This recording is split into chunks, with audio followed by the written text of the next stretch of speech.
guys, and welcome back to this channel. In this video I'll be showing you guys how you can basically connect your Discord with your Spotify. So there's going to be like a listening to on your status. So go to connections here, and here I've already connected my Spotify, but if you have not done that, select view more, select Spotify, and connect it with your email here.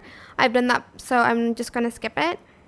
And I'm going to go back to Discord here and make sure you have this display Spotify as your status enabled, so that when you play a song, I'm going to play the song because why not?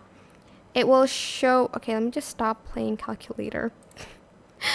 It will show listening to Spotify, and when you select the name, it'll show like the song you're playing, and people can listen along if they have Spotify Pro. I hope this tutorial was helpful for you guys. Don't forget to like, comment, share. Also subscribe to this channel if you haven't done that already. If you have any more questions, just leave it in the comment section down below. I will try my best to answer them all for you guys. If you found this video helpful, please click the thanks button above the description box down below. That is it for this video. Thank you so much for watching. Bye!